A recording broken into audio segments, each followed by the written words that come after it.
Centuries ago, master archers were able to perform incredible feats of archery. These skills have long since been forgotten, but the Danish archer Lars Andersen is trying to reinvent what has been lost. He uses forgotten historical methods and holds all his arrows in the same hand he shoots with. Once, this technique was widespread, and Assyrian artwork shows that the method is at least 5,000 years old.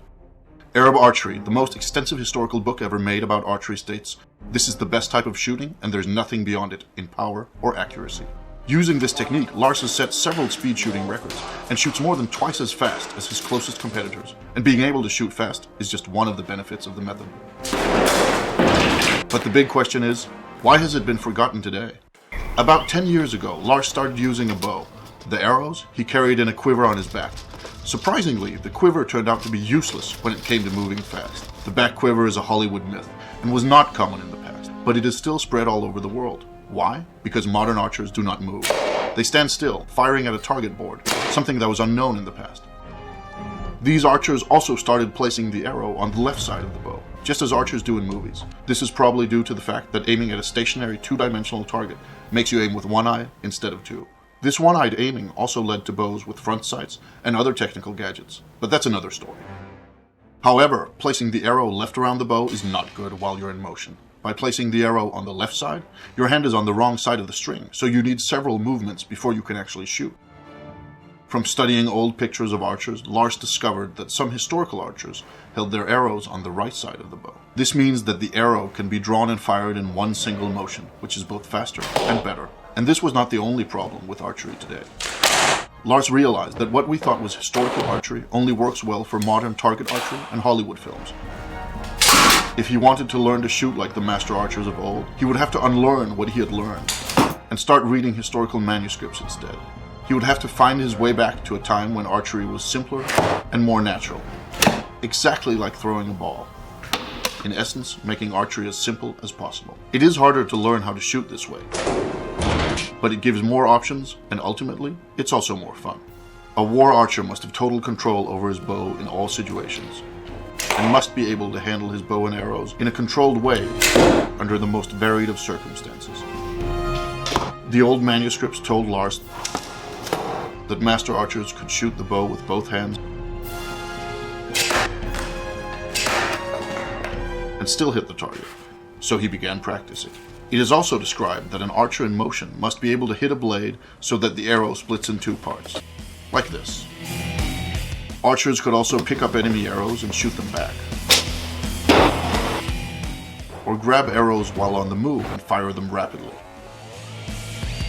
There are even myths of archers who could grab an enemy's arrow and shoot it back at him. Lars took it a step further and is now able to catch an arrow while jumping and fire it before he hits the ground. Perhaps most importantly, modern slow archery has led people to believe that war archers only shot at long distances. However, Lars found that they could shoot at any distance, even up close. This does require the ability to fire fast, though. In the beginning, archers probably drew arrows from quivers or belts, but since then, they started holding the arrows in the bow hand, and later in the draw hand. Taking it to this third level, that of holding arrows in the draw hand, requires immense practice and skill, and only professional archers, hunters, and so on would have had the time for it. When guns started replacing bows, this technique was forgotten, and the only reason Lars is able to do it is because he's spent years practicing intensely. The hard part is not learning how to hold the arrows, but learning how to handle them properly, and draw and fire in one single motion, no matter what method is used. It works in all positions, and while in motion, whether rolling, running, or on horseback. It also works with sharp arrows and powerful bows. And while there is no doubt that those war archers of the past were stronger and more fit than Lars is, his arrows still penetrate chainmail armor and the heavy gambesson worn beneath it. It is difficult to compare actual striking power, though. Modern archers use only one hand, but in the past, some archers allegedly used both hands to give the arrow more power. Old manuscripts tell us that it was common to hold 3 arrows in the draw hand at once, while keeping more in a belt quiver. We know that some archers held more, and in a way, the bow was the ultimate weapon. Who can escape 10 arrows fired quickly after another? From old texts, we know that Saracen archers were expected to be able to fire 3 arrows in 1.5 seconds, and very skilled archers were even faster. Lars has managed to shoot 3 arrows in 0.6 seconds, but while speed is important, hitting the target is essential. To test accuracy and speed at the same time, Lars set up an experiment where he shot incoming arrows with arrows of his own. But he took it one step further. In the 1938 movie, The Adventures of Robin Hood, Robin Hood splits an arrow down the middle. Some consider this the ultimate archery trick. They're wrong. The ultimate archery trick is splitting an incoming arrow in 2 with one of your own. We do not recommend you trying this at home. Thank you for watching.